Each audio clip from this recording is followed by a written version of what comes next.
before you fall asleep, pause for a moment, not to relax, not to drift, just to notice something small. You are listening, and that means you are already awake enough, already resting enough. 2,000 years ago, ordinary people did not try to sleep. They did not prepare for it. They did not think about it at all. Sleep was not a goal. It was a consequence. This is where the difference begins. Today, sleep is something we chase, something we manage, something we worry about losing. But back then, sleep was simply what happened when the world stopped asking for attention. You don't need to relax yet. Just stay with that idea. There were no bedtime routines designed to calm the mind. No silence created on purpose. No darkness manufactured. The night arrived, whether anyone wanted it or not. And when it arrived, life stepped aside. This series is not about comfort. It is not about nostalgia. And it is not about proving the past was better. It is about something quieter. How ordinary people rested when nothing tried to keep them awake. Not kings, not philosophers, not soldiers, just people who worked, ate, spoke, and then stopped. You are safe here. Nothing dramatic will happen. No shock is coming. But something important is about to become clear. 2,000 years ago, sleep was shaped by three forces only: light, darkness, and necessity. Nothing else interfered. No glowing objects followed people into the night. No distant noise carried urgency. No endless choices demanded attention. When the sun went down, the day did not argue. It ended. And because of this, sleep arrived differently. Not deeper, not longer, but calmer. This is the paradox. Life was harder, yet rest was simpler. You don't need to believe this yet. Just notice it. People did not ask how many hours they slept. They did not track quality. They did not wake up evaluating the night. Sleep left no record, and because it left no record, it left no pressure. Ordinary people slept when they could, woke when they needed to, and returned to rest without frustration. They did not expect sleep to fix everything. They expected it to help enough. This expectation shaped everything that followed. The body adapted. The mind softened. Life continued. As you listen now, you don't need to fall asleep quickly. That is not the purpose here. The purpose is simpler: to remove effort, because effort is what pushes sleep away. In this series, you will not be asked to imagine luxury. There will be no ideal beds, no perfect silence, no uninterrupted nights. Only reality. Quiet, ordinary reality. You will hear about people sleeping on floors, sharing space, waking during the night, sleeping again. And none of this will be presented as a problem, because it wasn't one. The modern idea of good sleep did not exist, and because it did not exist, people did not fail at it. This matters more than it seems. When sleep stops being a test, the body stops resisting it. You don't need to remember this later. The body understands it already. As this story moves forward, it will not rush. demand attention. It will move the way nights used to move, gradually, quietly, without instruction. Each part will explore one small layer of rest, not to explain sleep scientifically, but to show how it lived alongside ordinary life. Light fading, rooms settling, bodies finding stillness, morning returning. Nothing dramatic, nothing extreme, just continuity. If you fall asleep while listening, nothing is lost. That is exactly how this kind of sleep worked. And if you stay awake, that is also fine. Because rest does not begin only when consciousness ends. Sometimes it begins when pressure leaves. You are not being guided toward sleep. Sleep will arrive on its own if it chooses to. For now, there is only this moment, listening without expectation, awareness without effort. 2,000 years ago, this was enough, and as the night deepened, people did not ask for more. They accepted what came. In the next part, we will begin where sleep truly started back then. Not in beds, not in rooms, but in the way the day ended. For now, nothing needs to happen. No shift is required. No change is necessary. You are already doing enough by listening. The world can slow on its own. And when it does, sleep will follow the same way it always has.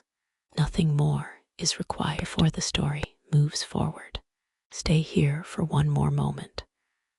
Not to rest, not to drift, just to notice what hasn't been asked yet. You are still listening. That already means something held your attention. 2,000 years ago, no one wondered whether they were sleeping correctly. But we do, almost without realizing it. So let a few quiet questions settle, not to answer them, only to let them exist beside you. What would it feel like to reach the end of a day and not negotiate with the night at all? What happens to the body when darkness is not delayed, not resisted, not filled? If sleep is allowed to arrive on its own, does it still need effort? Ordinary people did not think in these terms, and yet their rest shaped everything that followed. Here is another small contradiction. Sleep back then was interrupted more often, yet it was argued with less. What changes when waking briefly is not treated as failure.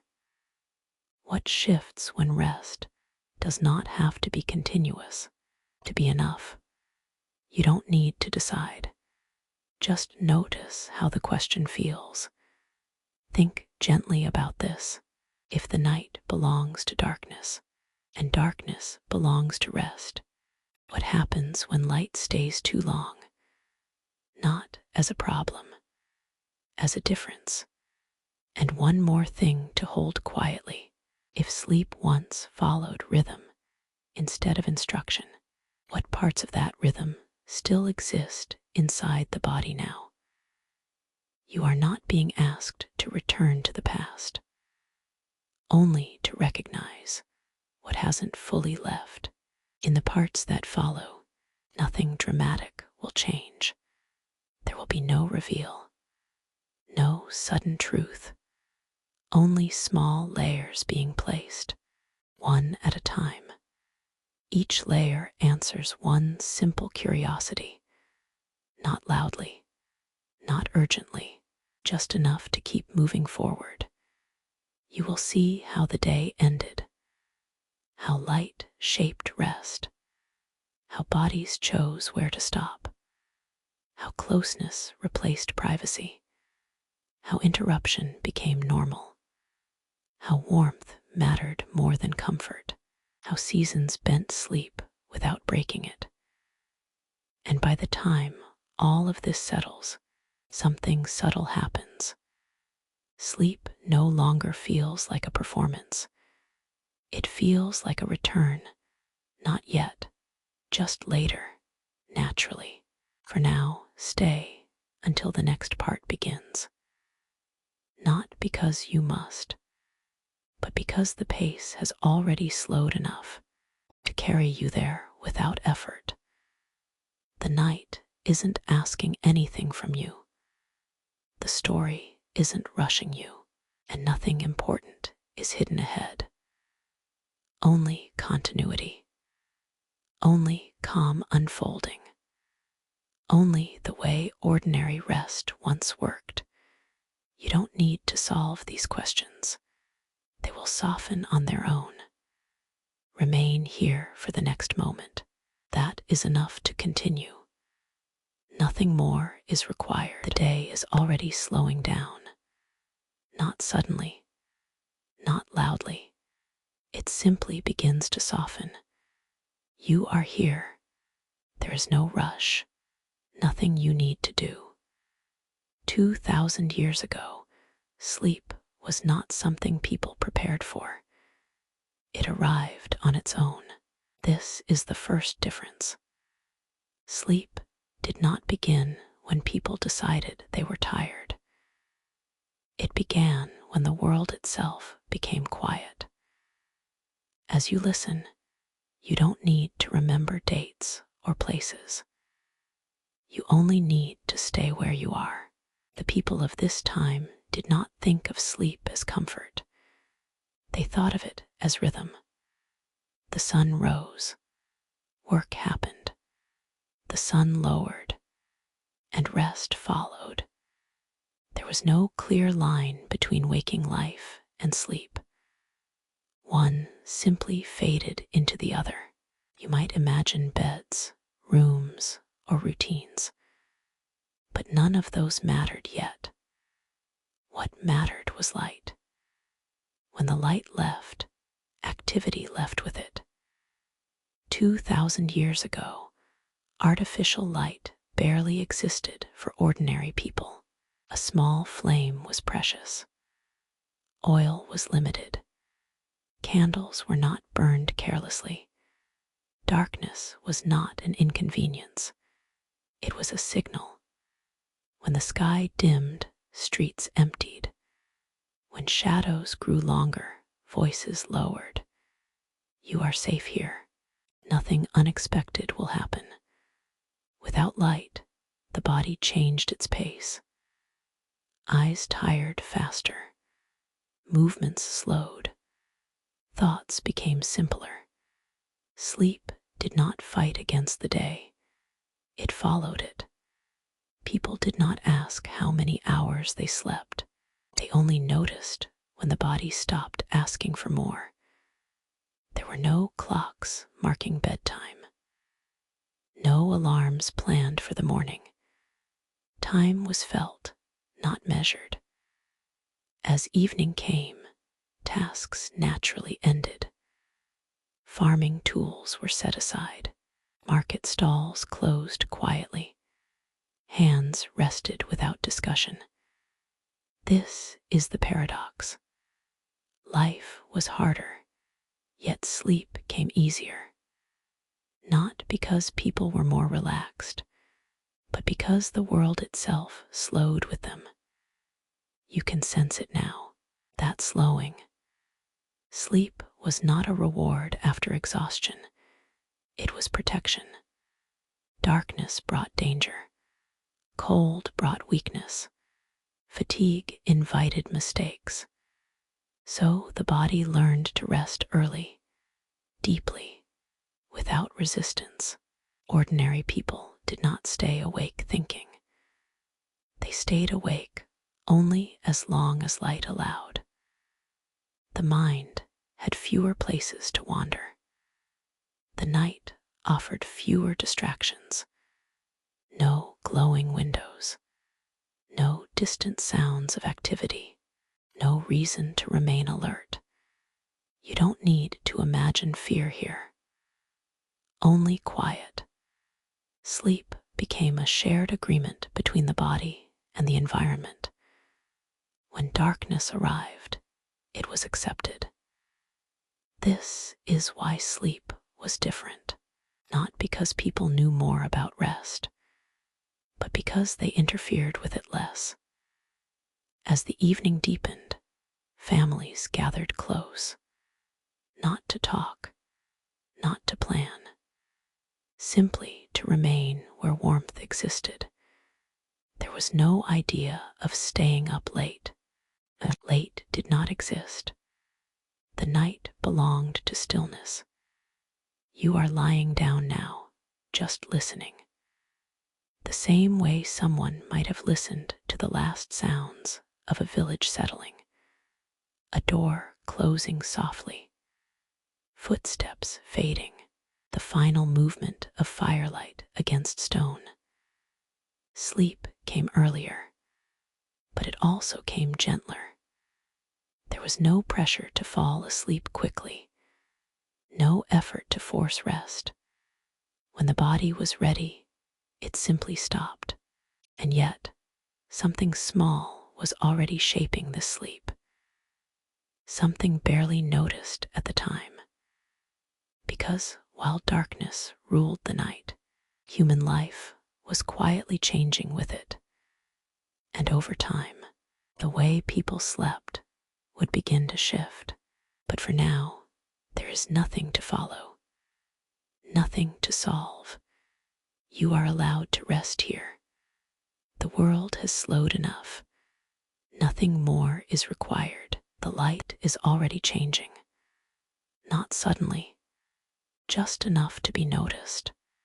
You are still here. Nothing has moved quickly. 2,000 years ago, the day did not end by decision. It ended by agreement. When the sun lowered, people did not ask how long they should continue. They simply stopped when continuing no longer made sense. This is where the evening began.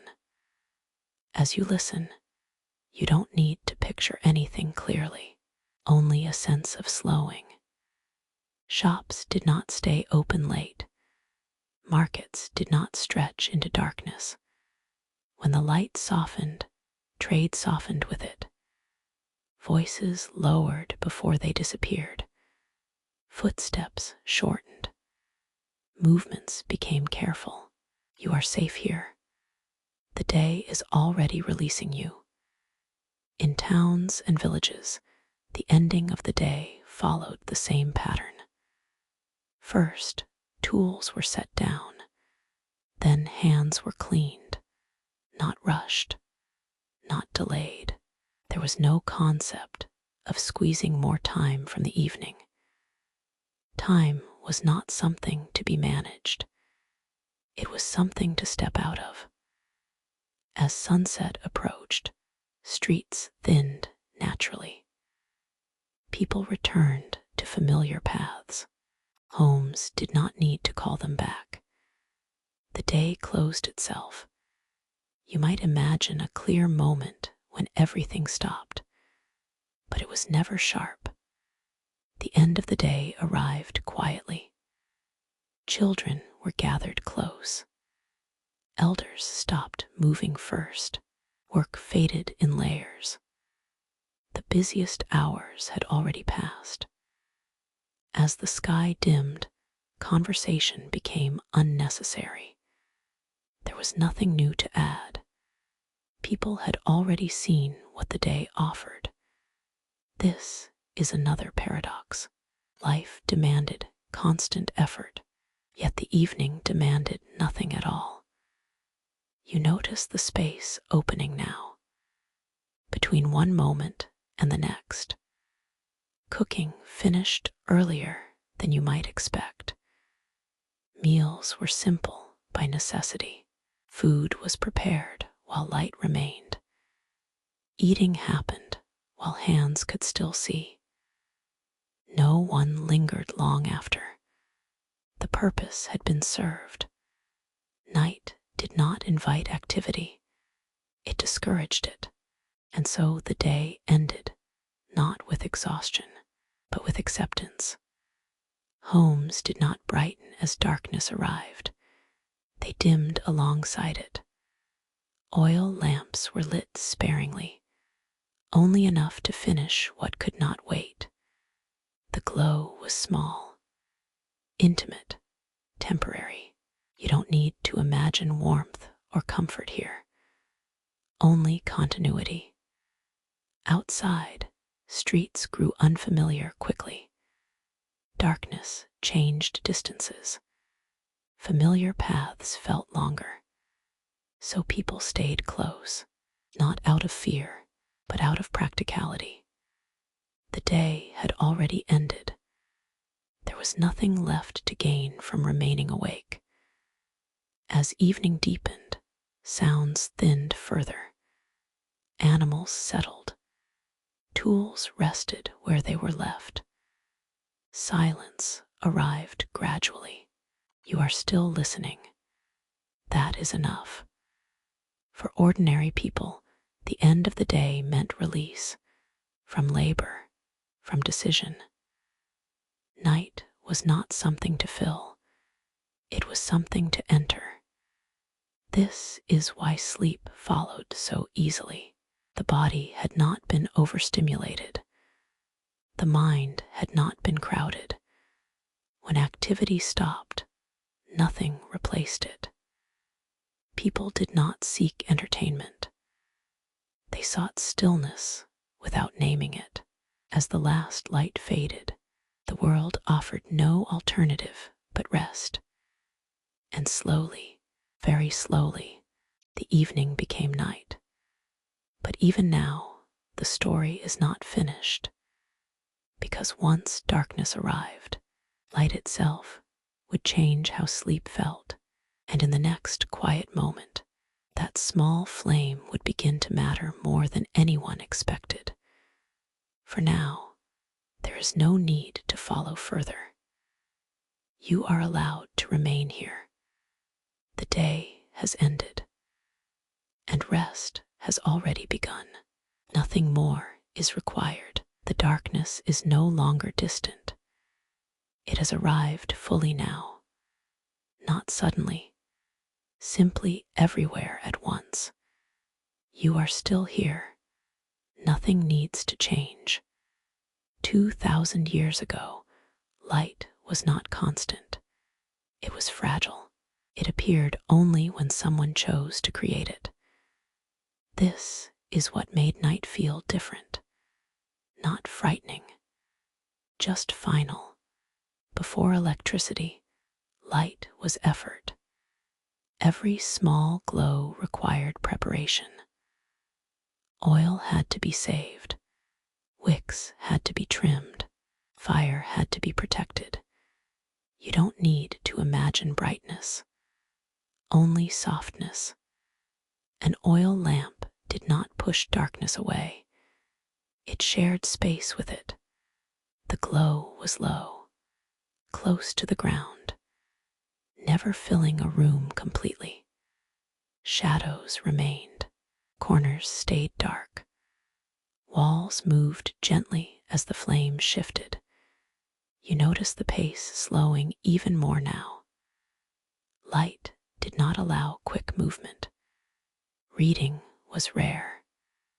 Detailed work was avoided. Hands stayed close to the flame. Light demanded attention, and attention was tiring. This is the quiet contradiction. Light extended the day, but it also shortened it, because using light meant spending energy, and energy was not wasted at night. Ordinary people did not brighten their homes to stay awake. They dimmed their evenings to prepare for rest. A single lamp might be lit, sometimes none at all. Conversation softened naturally. Words became fewer. Silence was easier than speaking. You are safe here. There is no sudden darkness coming. Firelight created a boundary. Inside the glow, there was presence. Outside it, there was nothing that needed attention. This shaped sleep in subtle ways. The eyes tired earlier. The mind followed. Without strong light, thoughts slowed. Imagination did not race far. The night did not invite planning. It invited stillness. You don't need to focus. The flame is steady. People learned to listen to their bodies more closely. When the eyes strained, the lamp was extinguished. Not because of discipline, because it felt natural. Darkness was not an enemy. It was a signal that effort could end. This is how sleep arrived. Not forced, not delayed.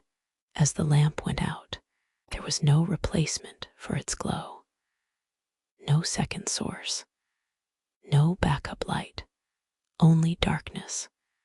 And the quiet acceptance of it. You notice how little remains to be done. Nothing unfinished matters now. The body adjusts quickly when there is nothing to stimulate it.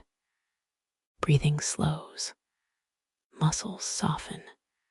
Sleep does not need instruction. It follows environment.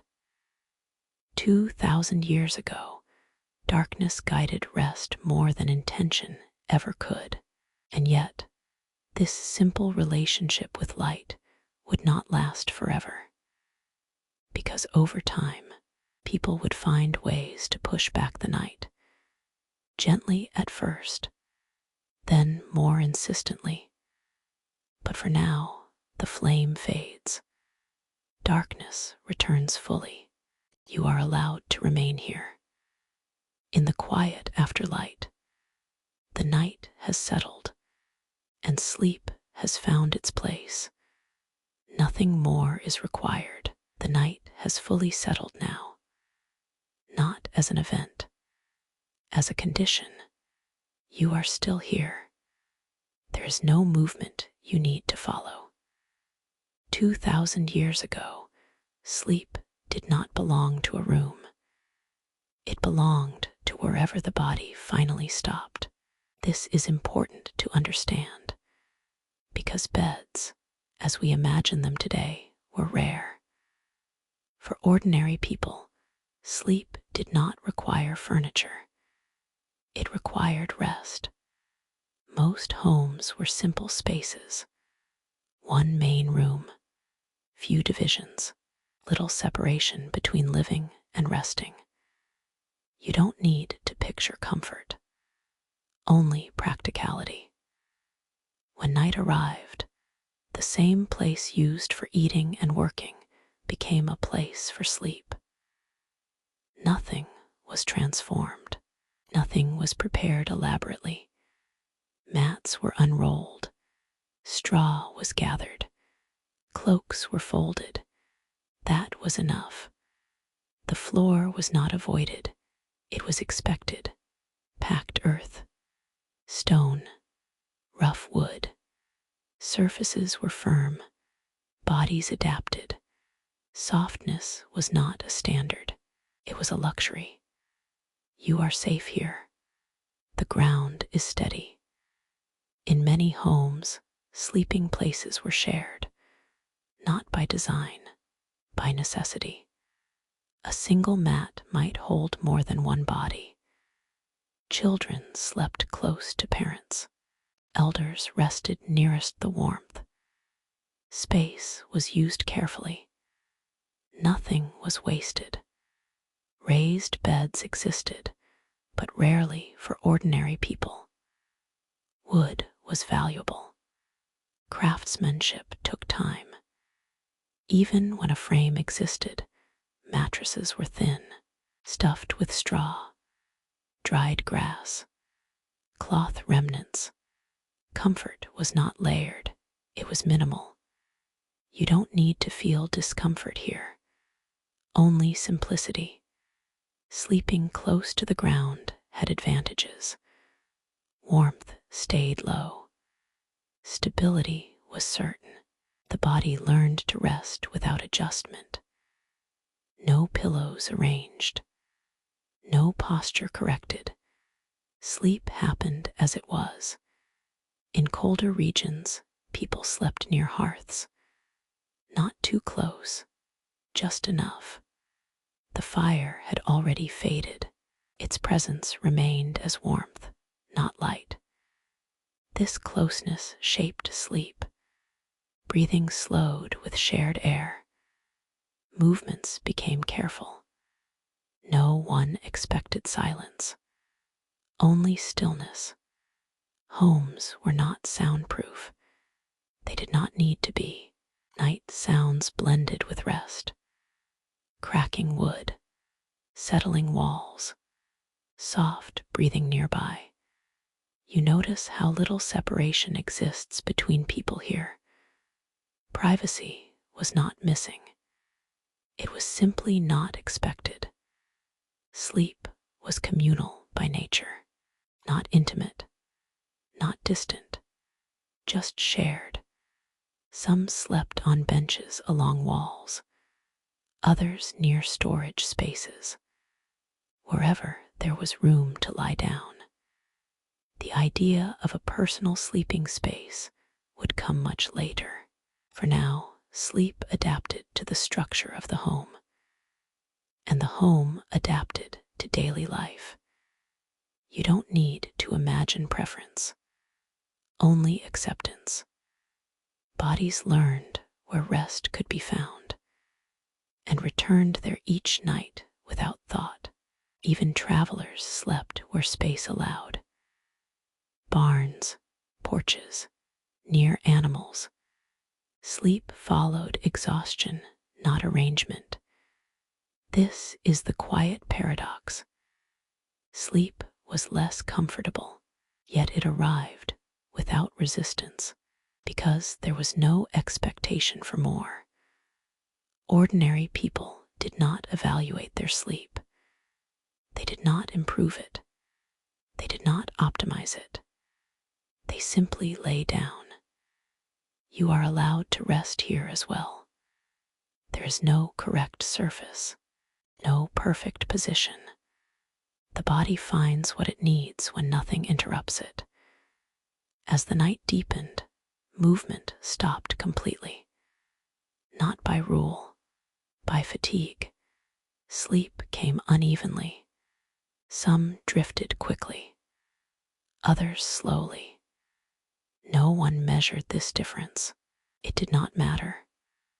What mattered was that rest existed, in whatever form the night allowed. And over time, this way of sleeping shaped bodies. Posture, strength, endurance. Sleep was not designed to be gentle. It was designed to be enough. But this shared closeness would bring other elements into the night. Not objects, not furniture, living presence. Because people were not the only ones resting nearby. And as you remain here, that quiet closeness begins to expand. Animals breathe, bodies shift. The room holds more life than it appears. That, too, will shape sleep. But for now, nothing needs to change. The body has settled. The surface holds. You are still safe, still resting, still allowed to let the night continue. Nothing more is required. The room is no longer empty. It never was. You simply notice it now. You are here, and others are near. Nothing about this is unusual. 2,000 years ago, sleeping alone was rare. Not avoided, just unnecessary. For ordinary people, sleep happened together because life happened together. There was no reason to separate what the day had already joined. Homes were not built for isolation. They were built for shelter. Most families shared a single sleeping space.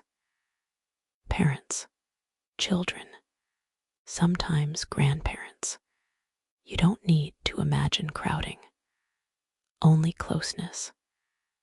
At night, the same room that held meals and conversation slowly filled with resting bodies, each one finding a familiar place. There was no discussion about who slept where. The pattern repeated itself every evening. Children slept nearest to warmth. The youngest placed between adults, not for comfort, for safety. This closeness shaped how sleep felt. Breathing slowed together. Movements became cautious. No one expected silence. Soft sounds were part of rest. A cough, a shift of weight, quiet breathing in the dark. You are safe here. Nothing sudden will disturb this calm. Privacy, as we understand it now, did not exist at night. But neither did loneliness. Sleep was a shared state, not a private experience. In many homes, animals were nearby as well, not always inside. Sometimes just beyond a wall, sometimes close enough to hear. Dogs slept near doorways.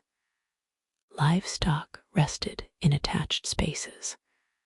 Warmth moved through walls and floors. This was not disorder. It was design. Animals were part of daily survival.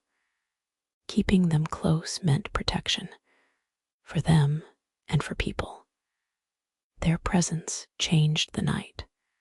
Soft movement, occasional sounds, a steady sense of life continuing. You notice how the night feels fuller here. Not busy, just occupied. This shared sleeping arrangement reduced fear. Darkness felt less empty when others were near. There was no need to listen for danger alone. Many ears existed in the same space. Sleep came easier when responsibility was shared. People did not guard the night individually. They trusted the group. Even strangers sometimes slept together. Travelers, guests, neighbors in need. Space was offered without ceremony. A place on the floor was enough. The body learned to rest without claiming territory. This closeness shaped emotional rhythms. People became accustomed to others near them while resting. Solitude was not required for peace. Presence was enough. You don't need to imagine conversation here. Night was not for talking. Words ended earlier. Breathing continued. The absence of separation also meant shared waking. When one person stirred, others sensed it. Sleep was lighter at times, deeper at others. No one judged this variation. There was no ideal way to sleep, only the way that happened. Children learned to fall asleep despite movement, despite sound, despite closeness. This adaptability stayed with them into adulthood. The modern expectation of perfect quiet did not exist, and so disturbance felt smaller. You notice how the mind relaxes when it stops demanding control. Nighttime closeness also served warmth. Bodies shared heat naturally, especially in colder seasons. Blankets were limited. Bodies compensated. Sleep was practical before it was comfortable. In some regions, sleeping platforms lined the walls. long benches used by many. In others, mats were layered together. No clear edges, just shared space. The night did not belong to individuals. It belonged to the household. This created a sense of continuity, from day into night, from work into rest. You are still here, listening. That is enough. There was also trust in this arrangement, trust that others would not disturb rest unnecessarily, trust that the group would notice danger. Sleep was lighter, but it was safer. This balance mattered. Ordinary people did not seek perfect sleep. They sought sufficient rest within shared life. The presence of others reduced the need for alertness, even in darkness. And yet, this closeness came with small challenges, not conflict, just adjustment. Different breathing rhythms, different sleep patterns, restless movement. These were accepted without complaint. There was no alternative to compare them to. You don't need to solve anything here. The night holds everyone equally. As hours passed, movement slowed further. Bodies found stillness together. Eventually, even awareness of others faded. Sleep deepened. The room became one shared breath, one shared pause. This is how ordinary people slept, not alone, not separate, together. But this shared space would also shape the sounds of the night. Not voices, not words, smaller things, subtler interruptions. And as you remain here, those quiet sounds begin to emerge, not to wake you, only to remind you that night was never completely silent. For now, there is nothing to follow. The group has settled. The night is holding. You are allowed to rest within this closeness, without effort, without distance. Nothing more is required. The night is not silent. It never was. It simply sounds different. You are still here. The darkness has depth now. 2,000 years ago, silence was not expected at night. It was unfamiliar. Sleep did not happen in a sealed world. It happened inside a living one. As people settled together, the night began to speak in smaller ways. Not loudly, not urgently. Insects moved first. Crickets, beetles, soft wings brushing the air. These sounds were constant, so constant they stopped being noticed. You don't need to focus on them. They pass through awareness without effort. Outside, animals shifted their weight. Hooves scraped earth. A body leaned against wood. These were not disturbances. They were reassurance. Life continuing nearby. Cold also entered the night, slowly, without announcement. As fires faded, temperatures dropped, not sharply, gradually enough for the body to adjust.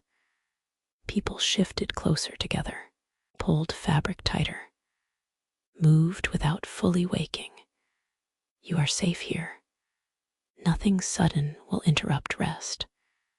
Wind moved through openings, through cracks in walls, across doorways left partially open. Homes breathed with the night. They were not sealed against it. Wood creaked as it cooled. Stone released heat slowly.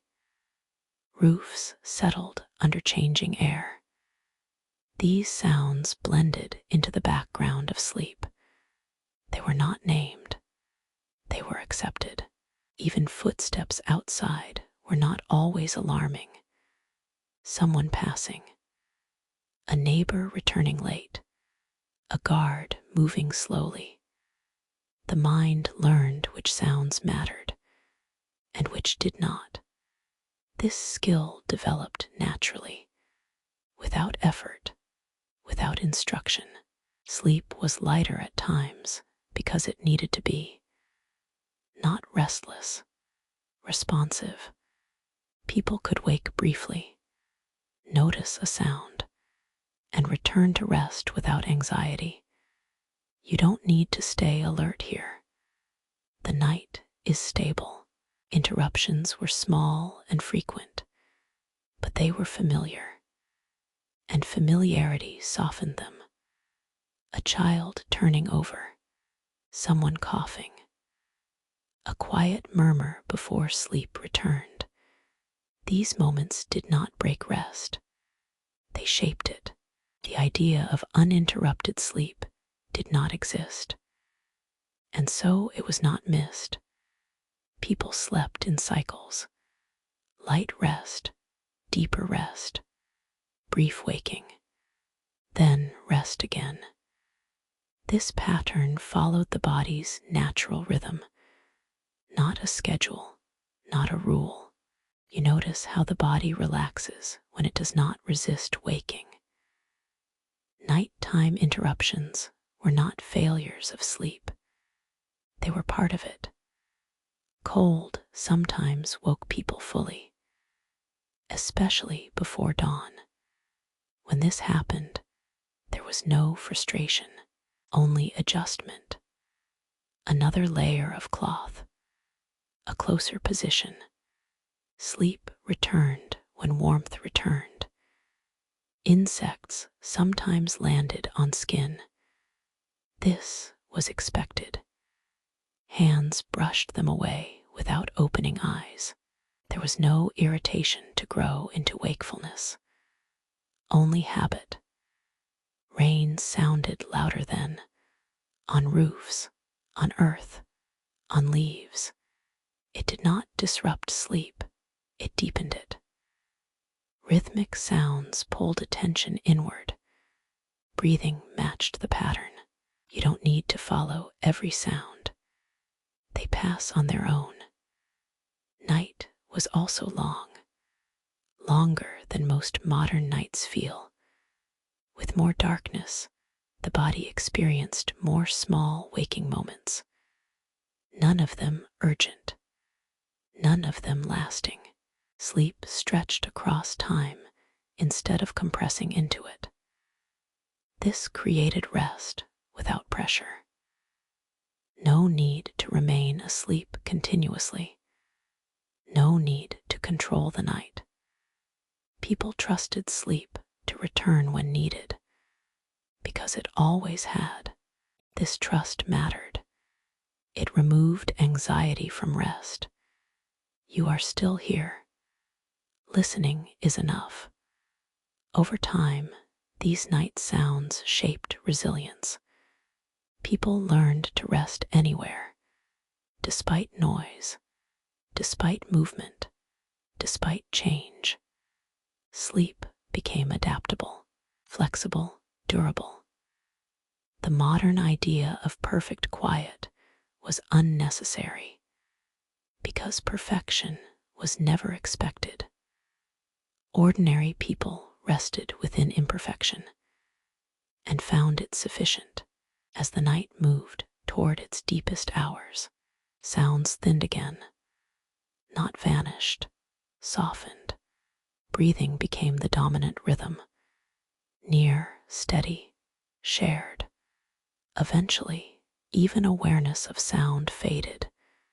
Sleep deepened naturally, but the night would not remain still forever. Temperature would shift again. Bodies would respond again, and something simple would begin to matter more than sound. Warmth, what covered the body, what stayed on through the night.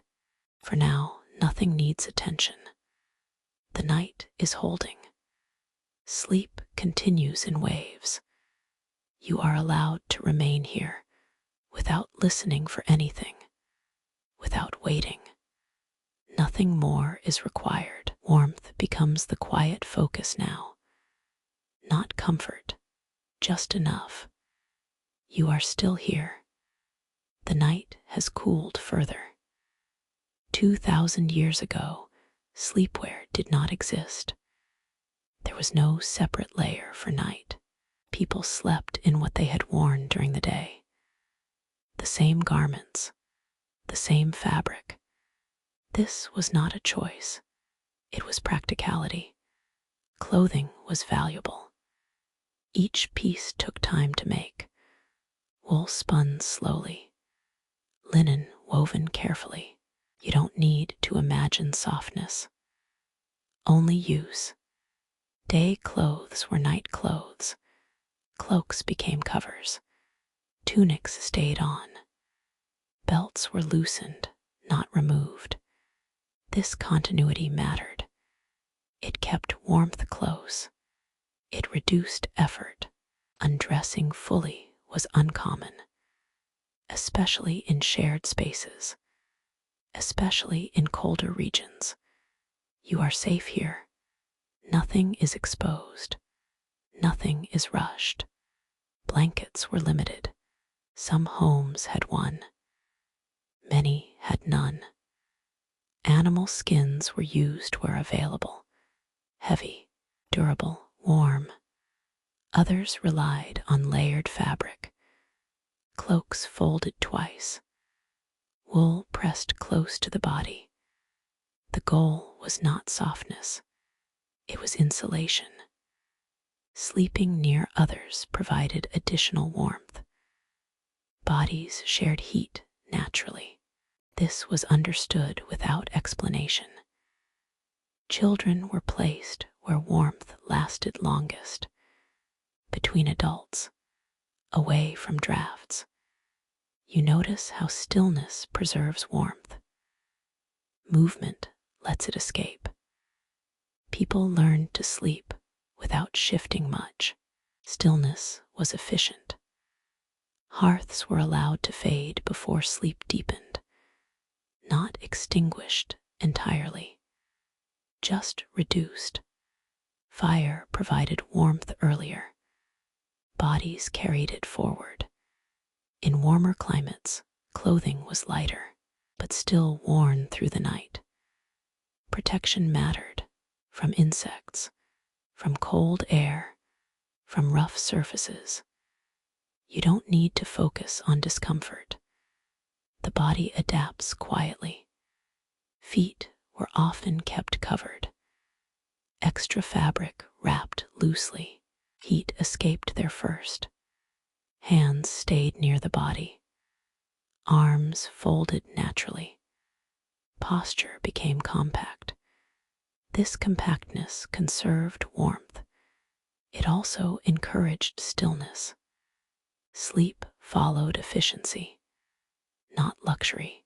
When temperatures dropped suddenly, people woke briefly, not alarmed, just attentive. Another layer was added. A cloak pulled tighter. A body shifted closer to another. Sleep returned without frustration. Cold was expected. Preparation was simple. You notice how the mind stays calm when conditions are familiar. Clothing also carried scent. Smoke, earth, day's work. These familiar smells did not disturb sleep. They signaled continuity. Day blending into night.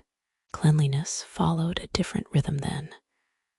Clothes were not washed daily. They were aired, dried, reused. This did not prevent rest. The body adjusted.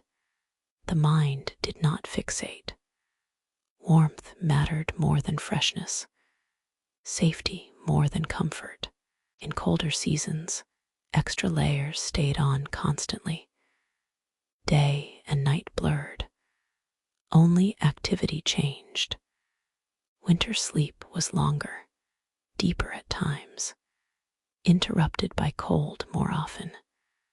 Summer sleep was lighter, more exposed, but still clothed. You don't need to compare seasons yet. Only feel the balance. Clothing was also protection from surfaces: straw, wood, stone. Fabric reduced friction, allowed the body to settle. People learned which garments rested best, which folded easily, which trapped warmth without weight. This knowledge was practical, passed quietly, never written. Children learned by watching, by feeling cold once, then adjusting the next night. There was no instruction manual for rest, only experience. You are still here. Breathing slows naturally. The body recognizes when it is warm enough. It releases tension. Muscles soften. Thoughts shorten. Sleep does not deepen when conditions are perfect. It deepens when conditions are sufficient. Ordinary people understood this without naming it. They stopped adjusting when warmth held. The night continued around them. Cold outside, stillness inside. As hours passed, fabric settled, bodies stayed close. Heat stabilized. This quiet balance lasted until dawn approached. Not yet, but closer. For now, nothing needs attention. Clothing holds. Warmth remains. You are allowed to rest within this simplicity, without seeking comfort, without correcting position. The body knows how to stay warm. It always has. And as the night carries on, another rhythm begins to shape sleep. Not warmth, not sound, time itself. But for this moment, there is nothing more to adjust, nothing more to prepare. You remain here, covered, still, resting. Nothing more is required. The night does not feel the same all year. It never did. It shifts quietly with the seasons. You are still here. Time is moving, but gently.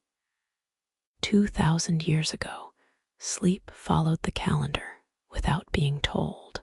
The body adjusted before the mind noticed. Summer nights were shorter. Light lingered longer in the sky. Work stretched later into the evening. But even then, darkness arrived without permission. And rest followed. You don't need to imagine heat, only change. In warmer months, sleep was lighter.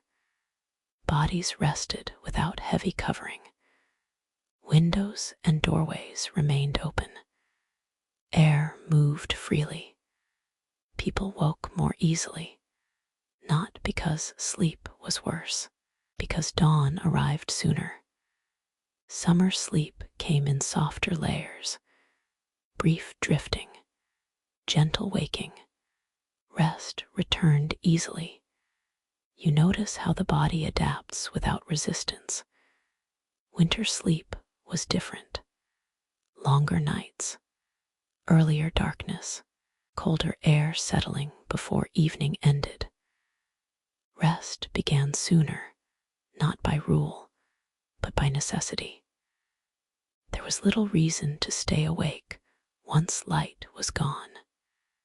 People slept more hours in winter, not continuously, but across a longer span of darkness.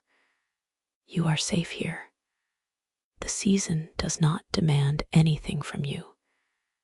In colder months, waking during the night was common, not disturbing, expected, a brief stir, a shift for warmth, a moment of awareness.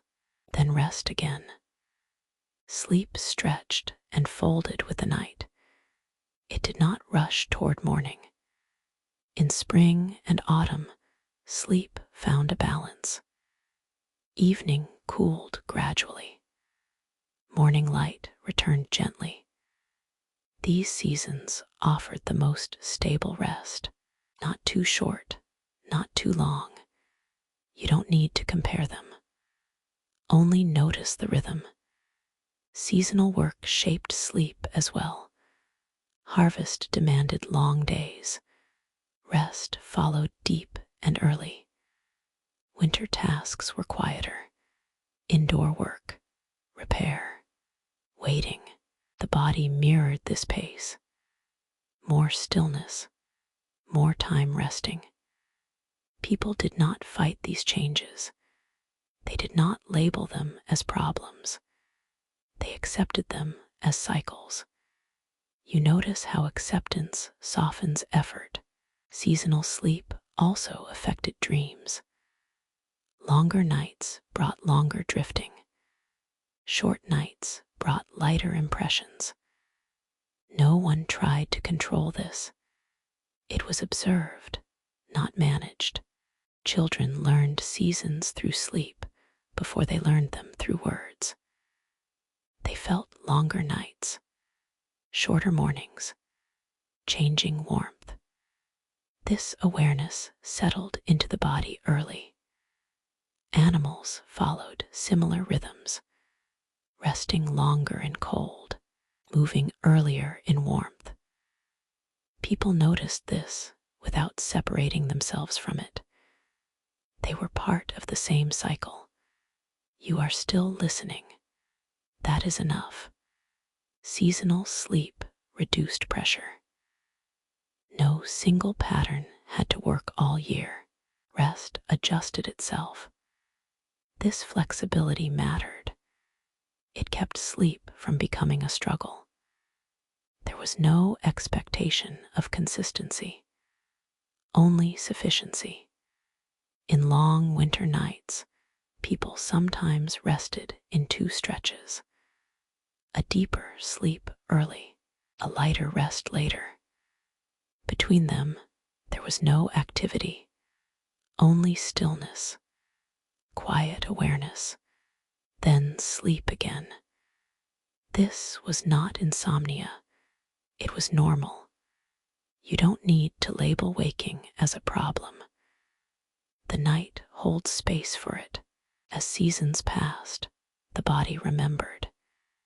Each year reinforced the rhythm. Sleep did not need correction. It needed time. Ordinary people trusted this because it had always worked. As the year moved forward, sleep moved with it, expanding, contracting, settling where it belonged. And through these changes, one difference remained. Not everyone experienced the same rest. Not everyone slept with the same ease, because sleep was also shaped by position, by means, by circumstance.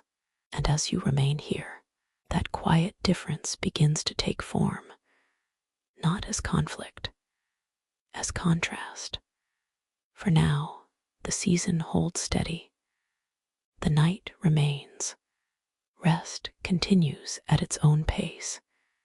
You are allowed to stay within this rhythm, without correcting it, without timing it. Nothing more is required. Sleep did not belong to everyone in the same way. It never had, even when night covered everything equally. You are still here. The contrast is gentle, not sharp. 2,000 years ago, social position shaped rest quietly, not through rules, through access. Ordinary people slept where life allowed them to. Those with more resources slept where comfort could be added. This difference did not announce itself. It was simply present. You don't need to judge it, only notice it. For most people, sleep followed work closely. Physical labor emptied the body. Rest came without resistance. Farmers, laborers, craft workers, their sleep was deep but brief. The body took what it needed and returned to work the next day. Homes for ordinary families were small, shared spaces, few barriers between rest and daily life. This closeness shaped sleep into something functional, reliable, uncomplicated. You are safe here. Nothing is being taken away. Those with higher status experienced night differently. Larger homes, more rooms, more separation. Sleep could be isolated, not shared, not interrupted as often. Beds were more common among the wealthy. Frames raised from the ground, thicker bedding, more layers. Comfort became something that could be arranged, adjusted, improved. This changed the relationship with sleep. It became something to manage, not simply enter. You notice how effort changes experience. Wealth allowed light to last longer, more oil, more candles, more control over darkness. Night could be delayed, extended, resisted. For the wealthy, this sometimes meant lighter sleep, not because of comfort, but because stimulation lasted longer. The body did not always follow the sun. It followed choice. You don't need to prefer one way or the other. Both existed. Servants and workers within wealthy households slept differently again, often in shared quarters, near work areas, close to kitchens or storage rooms. Their rest was shaped by duty. They slept when allowed, woke when needed. Sleep could be interrupted by responsibility, a call, a task, a sound. Yet even here, expectations were different. This was normal, accepted, not resented. You are still listening. That is enough. Social class also shaped noise. Larger homes muffled sound. Smaller homes absorbed it. Privacy softened disturbance for some. Shared life normalized it for others. Neither was seen as superior. They were simply different experiences of the same night. Food affected sleep as well. Wealthier households ate later, more courses, heavier meals. This sometimes delayed rest, sometimes deepened it. The body responded differently. Ordinary people ate earlier, simpler food, less variety. Sleep followed more predictably. You notice how routine steadies rest. Clothing also differed. Better fabric, more layers, cleaner garments. This increased warmth and comfort, but also awareness, attention to the body. Ordinary people adapted instead of adjusting. They did not refine sleep. They accepted it. This acceptance mattered. It removed comparison. There was no ideal standard to fail. You don't need to measure anything here. The night is wide enough for difference. Dreams varied by experience. Those with fewer distractions dreamed simply. Work, weather, routine. Those with more stimulation carried more into the night. Conversations, plans, concerns. Sleep reflected daily life without interpretation. It was a continuation, not a retreat. Social class also influenced waking. Wealth allowed later mornings. Labor demanded early rising, but neither was framed as loss. Both were expected. Children learned these patterns early. They slept when their household slept. They woke when it moved. The body adapted without complaint. Expectation shaped ease. You are still here, resting within observation. Importantly, sleep was not a marker of status. It was not displayed. It was not discussed. No one compared how well they slept. No one competed over rest. This absence of comparison protected sleep. It remained personal and unexamined. Even discomfort did not become dissatisfaction. It was part of living. You notice how the mind softens when it stops evaluating.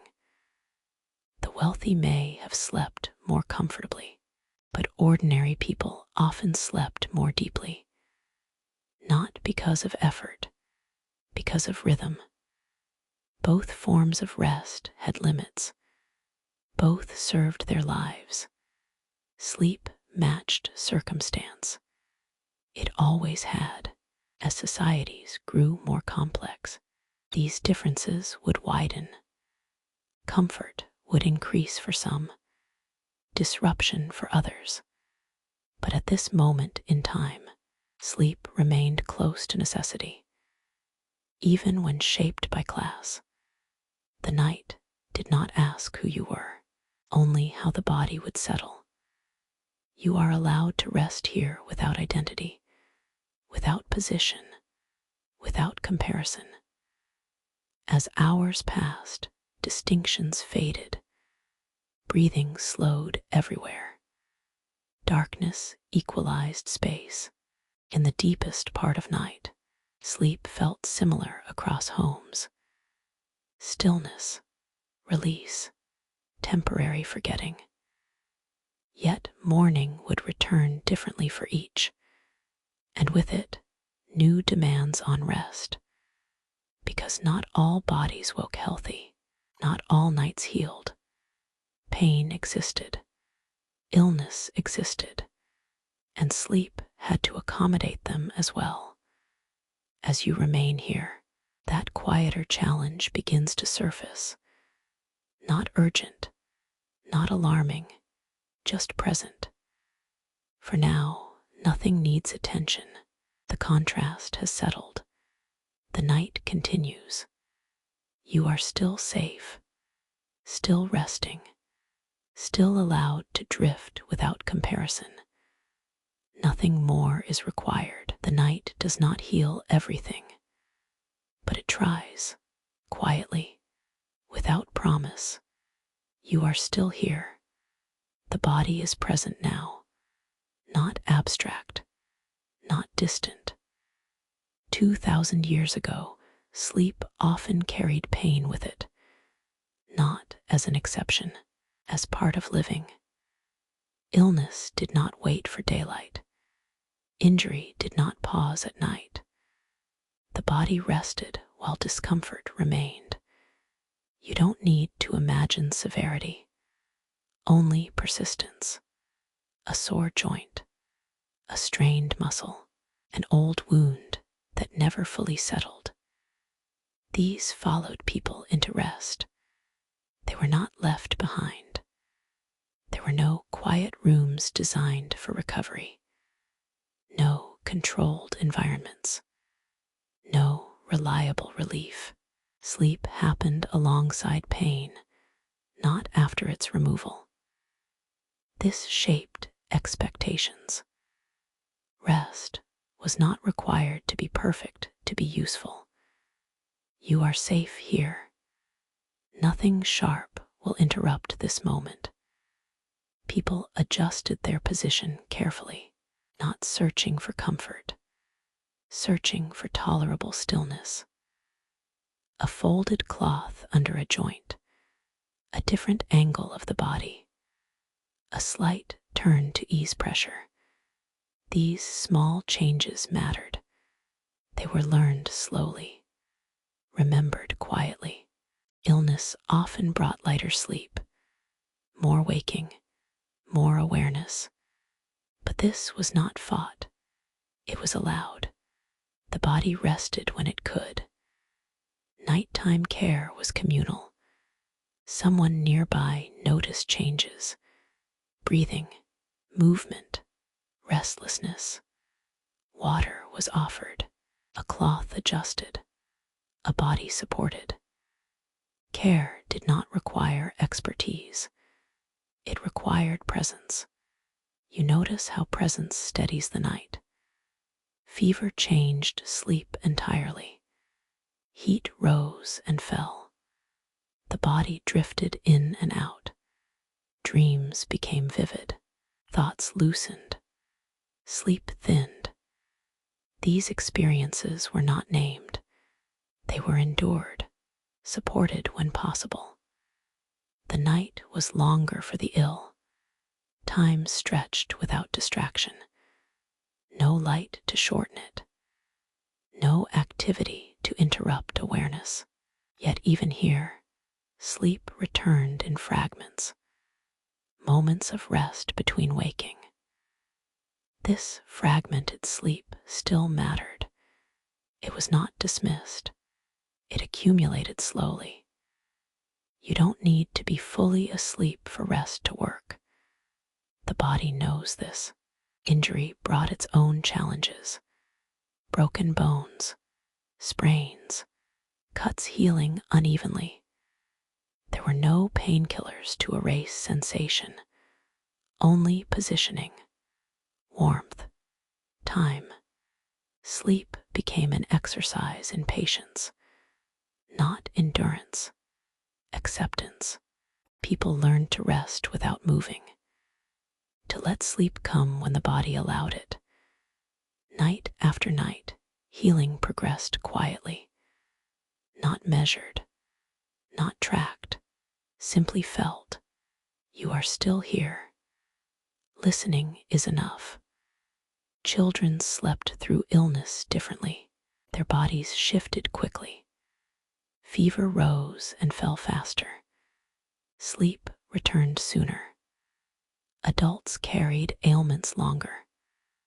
Work did not pause for recovery. Rest shared space with responsibility. This meant that sleep was sometimes brief, sometimes interrupted by pain, but it still happened. There was no expectation that sleep would solve everything. It was one part of endurance. Night rest also responded to hunger. Illness often reduced appetite. The body weakened, sleep lightened. In these moments, rest became protective, reducing movement, conserving energy.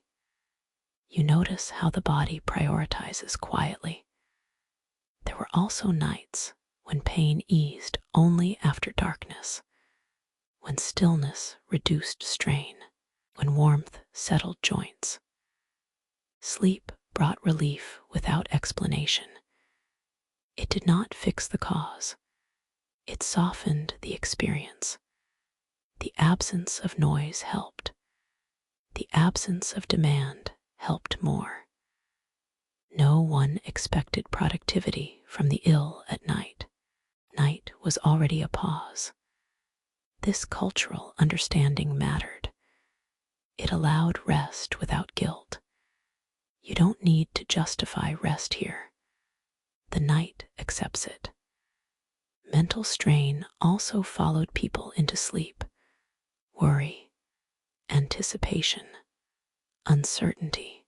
But these did not multiply in the dark. There was little stimulation to feed them. Thoughts slowed with the body. The absence of constant information softened anxiety. The mind circled fewer possibilities. Sleep came in intervals. enough to carry on, enough to continue living. For the chronically ill, sleep became familiar territory, not feared, not avoided, understood. They learned which nights would be lighter, which positions would work, which hours would bring rest. This knowledge was personal, quiet, never written. You are still here. The body remains present without demand. There was also death in the night, not dramatic, not sudden, often quiet. But the night did not center on it.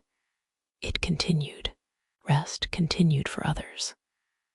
Sleep and loss existed side by side, without spectacle, without interruption. This familiarity reduced fear. The night was not blamed. It was simply the setting. You don't need to dwell here. Nothing is asked of you. Importantly, people did not judge their sleep by its quality during illness. There was no standard to fail, only the body's capacity that night. This reduced frustration, reduced resistance, allowed rest to return more easily. The modern pressure to sleep well did not exist, and so poor sleep did not become suffering. Sleep was allowed to be imperfect and still useful. Over time, this acceptance built resilience.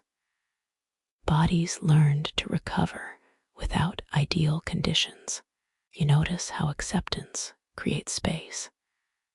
As night moved toward morning, the ill rested when they could, woke when they needed, returned to rest without self-judgment.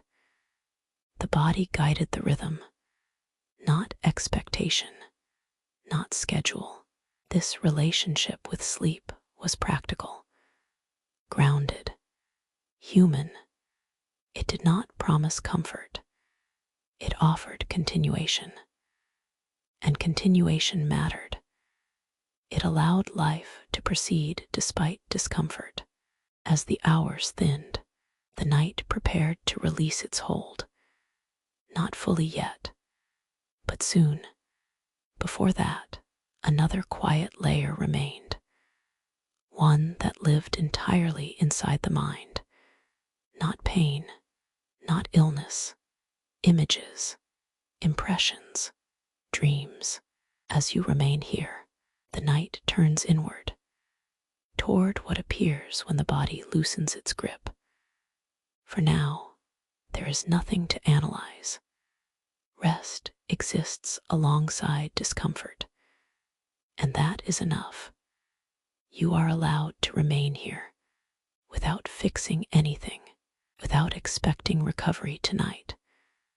The night supports what it can. Sleep does what it is able. Nothing more is required. The body loosens its hold now. Not fully, just enough for the mind to wander. You are still here, awake enough to listen, resting enough to drift. 2,000 years ago, dreams were not entertainment. They were not analyzed. They were noticed, then released. People did not chase meaning every morning. They carried impressions lightly. Dreams arrived because the mind finally had space. Darkness reduced distraction. Stillness invited images. You don't need to imagine symbols. Only movement. A face from the day. A task half finished. A familiar place shifting quietly. Dreams followed daily life closely. Work appeared often. Weather, animals, journeys repeated. The mind reused what it already knew. There was little else to draw from. You are safe here. Nothing strange is approaching. Because nights were long, Dreams unfolded slowly. They did not rush toward conclusions. They drifted, paused, returned later in different shapes. Sleep moved between depth and lightness. Dreams followed this rhythm, appearing, fading, reappearing. People often woke remembering fragments, not whole stories. This did not trouble them. There was no pressure to understand, only to continue the day. Dreams were sometimes shared briefly, not interpreted, mentioned and set aside. A sentence at most, then silence, then work. You notice how this lightness protects rest. Some dreams felt comforting, others unsettled. Both were accepted as passing experiences. The night did not demand explanation. It offered images, not answers. Quiet beliefs surrounded sleep as well. Not myths, not rituals, simple understandings. That the night softened the mind. That rest made thoughts clearer. That morning brought reset. These beliefs did not require teaching. They came from repetition, from noticing how the body felt after rest. You don't need to hold on to any idea here. They dissolve naturally. Some people believed that the mind traveled while the body rested, not to other worlds, just inward, toward memory, toward sensation. This belief reduced fear of dreaming. The mind was not lost. It was exploring familiar ground. Nightmares existed, but they were not named often.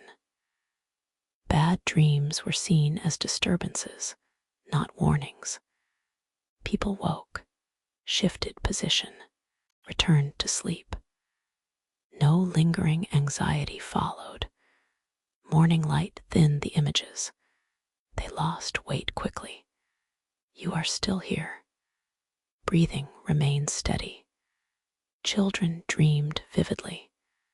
Their minds moved freely. Adults noticed this without concern. Dreaming was part of growth. There was no attempt to shape dreams, no effort to control them. The night did what it did. This lack of control mattered. It kept dreams from becoming burdens. The boundary between dreaming and waking was gentle. People did not jolt awake. They surfaced slowly. Long nights allowed this gradual return. There was time to drift, time to forget. You notice how gentleness reduces strain. Beliefs about sleep were practical, that the body needed darkness. That rest restored strength. That quiet mattered. These beliefs were reinforced nightly. No instruction required. When sleep was poor, it was not blamed on the person. Weather, cold, hunger, illness, all were accepted reasons. This removed guilt from rest and guilt from dreaming. You don't need to remember your dreams here. They pass whether noticed or not. Some nights brought no dreams at all, or none remembered. This was not considered loss. It was simply another kind of rest. Sleep did not need to produce images to be useful. Stillness alone was enough. As dawn approached, dreams thinned naturally. Light pressed gently against closed eyes. The mind prepared to release the night. There was no alarm to pull awareness abruptly. Waking was gradual. Dreams faded on their own. You are allowed to let images dissolve here. Nothing needs to be held. The relationship with dreams remained simple. Experience without attachment. Impression without demand. This simplicity protected sleep from overthinking. It stayed soft, unexamined, human. As the night began to loosen its hold, another quiet shift occurred, not in the mind, in the world outside. Sounds changed, air moved differently, darkness thinned, morning approached without urgency, and with it, waking. But waking then was not abrupt. It followed sleep the same way sleep followed day. Gradually, naturally, as you remain here, that gentle transition begins to form. Not yet complete, just beginning. For now, nothing needs attention. Dreams have done their work. Rest remains. You are still safe, still allowed to drift, still held by the night. Nothing more is required. Sleep did not end at morning. It continued into the day, not as drowsiness, as balance. You are still here, awake enough to notice how rest carries forward. 2,000 years ago, the way people slept quietly shaped how they lived, not consciously, not deliberately, but consistently. Because sleep was not separated from life, it was woven into it. People did not think of energy as something to maximize. They treated it as something to preserve. You don't need to imagine productivity, only continuity. After a night of rest shaped by darkness and rhythm, the body entered the day without shock. Muscles warmed slowly. Breath deepened naturally. Work began gently, not because life was easier, because pacing was necessary. Fields were not rushed into. Tools were lifted gradually. Hands adjusted to movement again. This reduced injury, reduced strain, allowed endurance. You are safe here. Nothing is demanding effort from you. The absence of forced waking meant mornings carried calm forward. There was no sudden division between rest and labor, only transition. This transition mattered. It allowed the body to adapt without resistance. People moved through their day with fewer peaks and crashes. Energy was spread evenly. Fatigue arrived predictably. Sleep returned before exhaustion turned into collapse. This rhythm shaped emotional life as well. Moods were steadier, reactions slower, decisions less rushed. You notice how calm sleep softens response. Without artificial light extending nights, the mind had fewer chances to overload. Thoughts did not accumulate endlessly. They dissolved each evening. This limited rumination. Worry did not stretch late into the night. Problems paused with darkness. They returned in daylight, but with perspective reset. Sleep also shaped social behavior. Shared nights created shared mornings. People rose around the same time, worked within the same daylight window. This synchronized life reduced isolation, reduced friction. You don't need to imagine harmony, only alignment, because sleep schedules overlapped naturally. Communities moved together. Meals aligned, work cycles aligned, rest aligned. This reduced conflict born from mismatch. There were fewer competing rhythms. Children benefited from this consistency. They learned by observing when to rest, when to rise, when to slow. Sleep taught them without instruction. Elders benefited as well. Long nights allowed more rest. Shared spaces ensured presence. Sleep protected them from isolation. You notice how sleep supported social bonds quietly. The lack of sleep optimization also mattered. People did not attempt to improve sleep endlessly. They did not analyze it. They accepted it. This acceptance prevented anxiety around rest.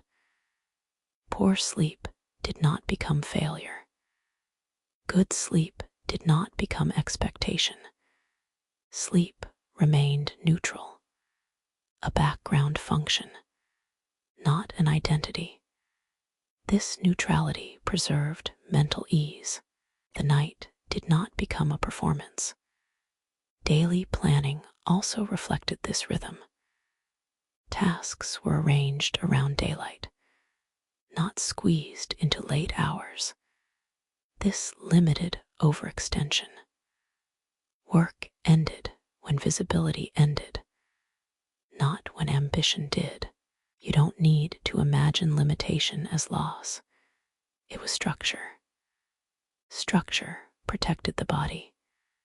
It protected sleep, and sleep protected life. The way people slept also shaped patience. Waiting through long nights taught stillness. Waking gradually taught tolerance. There was less urgency to act immediately. Time was experienced as continuous, not segmented into strict units. This reduced stress, reduced reactivity, allowed endurance across years. Sleep also influenced memory. Long nights with few stimuli allowed consolidation. Experiences settled more deeply. Learning stayed close to the body. Skills were retained through repetition and rest, not crammed, not forced. You notice how rest stabilizes learning. Physical resilience grew from this cycle. Bodies adapted to labor without constant strain. Sleep repaired gradually, night after night. There were injuries, yes, but recovery followed rhythm, not pressure. Sleep did not promise quick healing. It promised steady repair. This patience extended lifespan, not dramatically, but meaningfully. Sleep shaped expectations of effort. People did not expect to feel energized constantly. They expected fluctuation and accepted it. This acceptance reduced frustration, reduced burnout. You don't need to hold onto energy here. It returns when allowed. Even leisure followed sleep rhythm. Stories were told earlier in the evening. Music softened before night deepened. Celebration did not fight darkness often. This protected rest. Festivity did not erase recovery. Sleep also shaped morality quietly. Fatigue dulls judgment. Rest steadies it. When people slept in alignment with night, decision-making improved subtly. Conflicts cooled faster. Impulses softened. You notice how rest influences behavior without instruction. Importantly, sleep was not individualized. It was communal. And so its effects spread. When one person rested poorly, others adjusted. Work slowed. Expectations shifted. This collective flexibility protected the vulnerable, the ill, the injured, the exhausted. Modern life would later lose this adaptability, but here it remained. Sleep shaped time perception. Long nights taught waiting.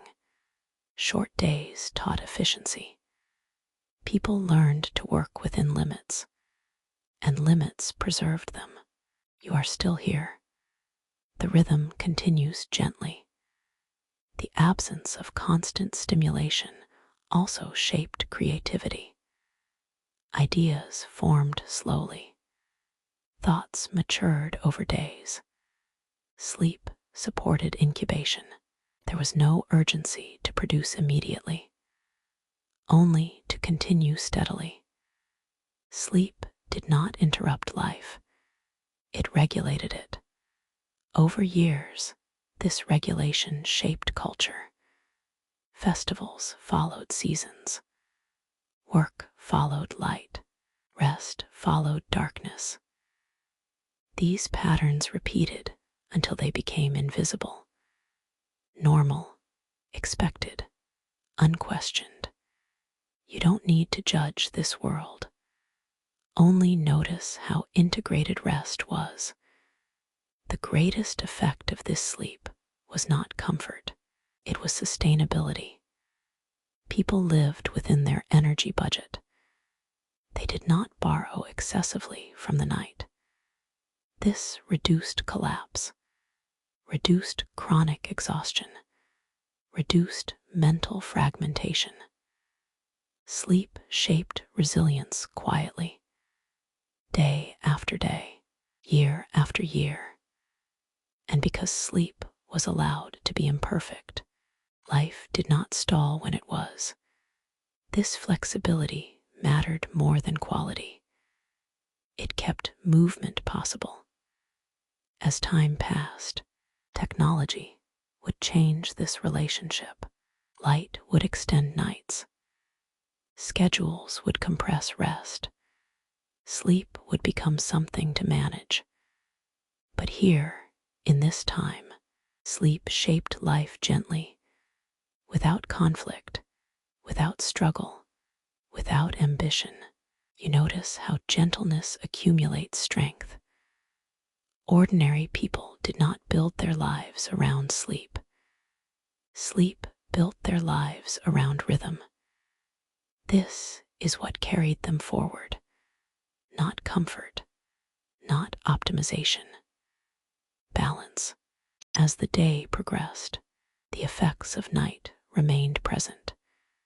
In steadier hands, in calmer minds, in patience for the hours ahead. Sleep was not remembered consciously. It was felt. And as evening approached again, the cycle prepared to repeat. Without instruction, without resistance, you are allowed to remain here, holding this understanding without effort. No need to apply it. No need to compare. The rhythm exists, whether noticed or not. It always has. Life moved forward on the strength of rest. Quietly, reliably, night after night. And now, there is nothing more to explain. The pattern is complete. The connection has been made. You don't need to carry this into wakefulness. It will remain on its own. The body remembers rhythm even when the mind forgets. You are still safe, still steady, still allowed to let this fade gently. The story has reached its natural stillness, not an ending, a settling. Nothing more is required.